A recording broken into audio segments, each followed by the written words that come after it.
Apakatahimik na ng politika, pero once ang mga Duterte ay nagsalita, talagang nayayanig po ang politika ng Pilipinas.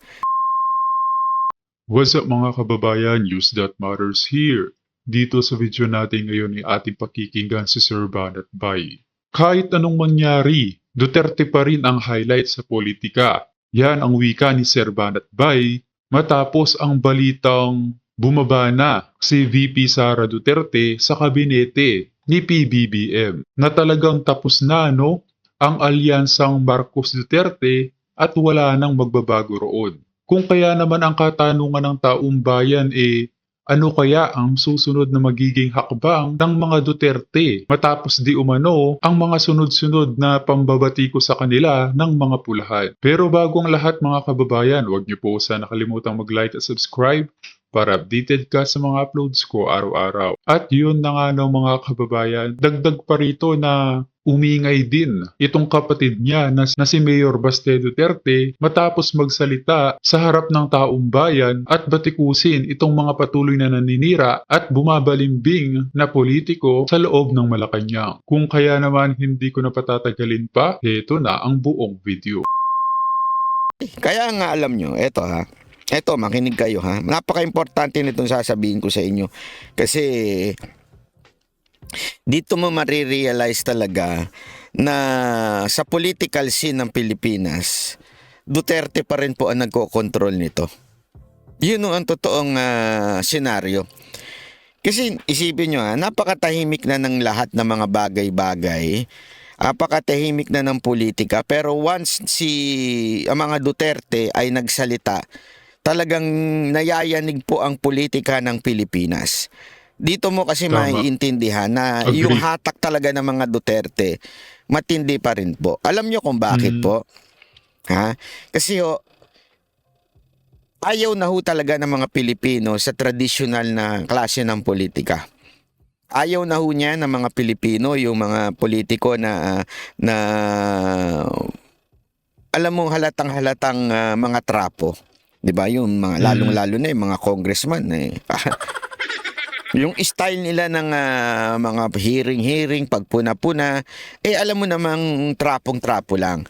Pero pag mga Duterte, si Pangulong Duterte, si Baste, at si VP Sara Duterte ang nagsalita, talaga nga namang kakaiba. Kakaiba ang impact nito. Kasi alam nila na itong mga to, pag nagsalita, seryoso at walang halong double standard, walang halong kaplastikan. Talagang pag sinabi mo nagbitaw, bitaw talaga. Agree ba kayo dun sa winika ni Sir Banat Bay mga kababayan? Paki-comment na lang ang inyong opinion sa ating comment section. Alam nyo, etong birada o banat po ni Baste dito kay Senator Bongo, maraming kanya-kanyang opinion ang lumabas. Kahit nga po ako, medyo parang nagulat. Talagang nagulat at sinusubukan ko pong pag-isipan ng mabuti kung ano ba talaga at saan nang gagaling ito si Baste. Alam mo yun? Kasi remember, if there is a masasabi nating most loyal person kay Pangulong Duterte, walang iba yan kung hindi si Senator Bongo. Nanilbihan ho yan ng mahabang panahon at hanggang ngayon nga talagang nasa tabi pa rin po yan ni Pangulong Duterte. Pero kung iisipin mo, bakit nagsalita si Baste ng ganun? Tulad nga ng aking paliwanag, di ba? Tulad nga ng aking sinasabing paulit-ulit, ang mga Duterte hindi ho yan nag-uusap. Pagdating sa politika, sinabi ho yan mismo ni Baste. Pag sila sa politika, hindi ho yan nag-uusap. Hindi ho nag-uusap si Baste kung anong gagawin niya, anong sasabihin niya, hindi niya kailangan ipaalam sa kanyang ama. Ganun din naman po pagdating sa kung ano man ang sasabihin ni Pangulong Duterte at kung ano man ang sasabihin ni VP Sara Duterte ay hindi ho sila nag-uusap. Ibig sabihin, no, simple lang. Hindi ho sila yung merong plano. Ano ba gagawin natin? Ano ba diskarte dito para mapabagsak natin ang gobyerno? Walang ganon. Everything is spontaneous, ika nga. O everything is organic, ika nga. Ganon no ang mga Duterte. At kung iisipin ninyo, bakit nagsalita ho ang si Baste? Alam mo, simpleng-simple lang ho ito. Ito na ho yung panahon na walang gray side. Ito na ho yung panahon, pwede pa yung yung 2 taon, okay na yan. Tama. Parang may mga nananansya kung saan ka ba, bumabalimbing kung saan ka ba. Yeah.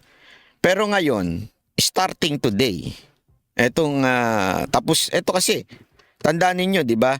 July 1 nag-assume ang bagong pamahalaan, di ba? Noong 2022. So sa July 1, simula na ho ng another year. Kasi tapos na yung 2 years. Iyan ho ang tinatawag na nating midterm. Ito'y panahon na ho ng eleksyon. Ibig sabihin, eto na yung labanan sa politika. Ika nga, di ba? Ngayon, sinasabi ni Baste, kailangan ka nang mamili. Saan ka ba? Saan ka? Kanino ka? Ipahayag mo. Hindi pa pwedeng nananahimik ka na lang. Hindi pa pwedeng nasa gitna ka na lang. Alam mo, napakaganda nun, ha? Yan ang gusto ko sa mga Duterte. Kasi, alam mo, ito, wala akong biro ito, ha? Ito yung nakita ko na bakit ko nagustuhan kay Baste. Nakikita ko yung yung sarili ko sa kanya. Hindi ko sinasabing ako'y mataas sa katulad niya. Hindi yun, ha. Nauunawaan ko yung damdamin niya. Ganun no ang entire Banateros. Bakit to kanyo? Kasi kami, hindi porket nagsalita sa rally ng ganito, hindi porket kaalyado ay sinasang-ayunan na namin. Naintindihan natin? Sa amin, sa Banateros, pag mali talaga, mali. Pag Ganon din mga Duterte, no, mga kababayan, na kapag alam nilang may mali sa ginagawa ng administrasyong Marcos, talagang kung pwede pinipigilan nilang mga ito. Ngunit sadyang makapal lamang talaga, malakas ang loob ng mga ito dahil sila ngayon ang nauupo sa Malacanang. tama talaga. Whether ito'y kakampi, kalaban, at hindi naman po dito ang issue yung tao. Nagigets nyo? Ang issue po dito ay yung kanyang ginagawa. Ganon din po mga Duterte. Correct. Di ba? Ang mga Duterte, kung ano yung ginagawa, yun ang issue sa kanila. Kaya nga, hindi mahalaga sa kanila, kahit pa yan ay kaalyado, kahit pa yan ay dating special assistant to the president ni Pangulong Duterte, hindi importante sa kanila yun. Ang importante sa kanila, kung ano yung ginagawa mo ngayon. Ganon no ang Banateros. Yan no ang lagi natin tatandaan. Ang Banateros po, pag may nakitang mali, kahit pa yan ay mukhang kakampi, kahit pa yan ay nagsasalita, na sa entablado, kahit sino pa yan, pag may naaamoy kami na hindi namin kursunada at halatang halata na nang gagamit, halatang halata na may ibang self-interest, hindi namin sinasang-ayunan yan. Ang mahirap din kasi sa administrasyon natin ngayon, gusto nila sila na lang lagi ang tama, no? Na ayaw nila na may kumukontra sa kanilang mga gawain kahit na halata ng mali na. Bakit kanyo? Kasi nga, hindi naman tayo nakikipaglaban sa politika. Hindi po politiko ang issue natin dito. Ang issue natin dito ay yung tama ba o mali. Yun ang ating pinaglalaban. Kaya ang mga Duterte ganun din. Yun din ang pinaglalaban nila. Ngayon, tama na yung pagpapakyu, tama na ho yung in the middle.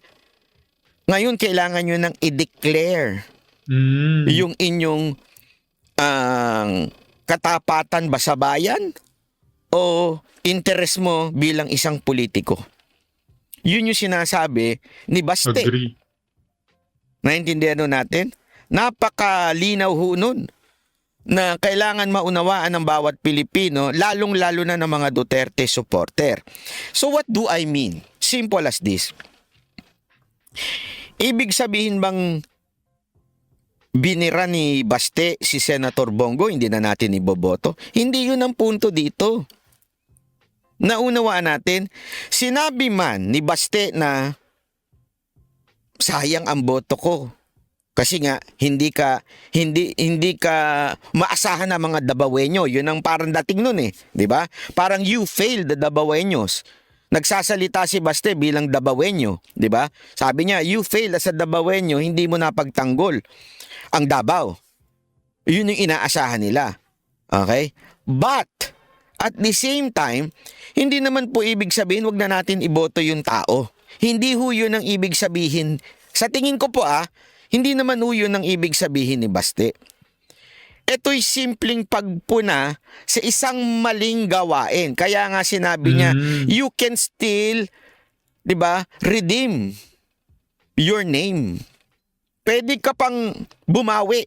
Kasi nga, hindi ang issue kung sino ka. Ang issue kung ano yung ginagawa mo. So it doesn't matter, ikaw ba ay kaalyado ka o hindi ka kaalyado, PDP ka o hindi ka PDP. Ang punto dito, kailangan ito yung tamang gawin. Gawin mo. Sa tama lang. Nakaintindihan natin? Ganun ho kasi yung mga Duterte. Hindi ho yung mabulaklak magsalita. Sila ho'y diretso. Diretso ho sila magsabi na eto, kailangan mo ng manindigan. Kailangan mong manindigan. Mini Vlog, salamat po. In line with that, I think, at sa tingin ko, isa ito sa nagpamulat sa kanyang kapatid. Actually, muntikan ko nga sabihin ito pero hindi ko sinabi. Muntikan ko nga sinabi ito na sa isip-isip ko lang. Sa isip-isip ko lamang po ito don't get me wrong. Medyo matindi itong bibitawan ko na ito. Don't get me wrong, pero matindi itong bibitawan ko. Sa loob-loob ko nung sinabi ni Basti yun against Senator Bongo, the first thing that came into my mind was, how about your ate? Wala pa itong resignation yung nakagad ang naisip ko Can you say that your ate stood up? Yes. Unang sagot ko kagad, I think oo naman. Bakit kanyo? Kasi nga pagka merong problema sa Davao, nagsasalita po siya. Di ba Tama, mali.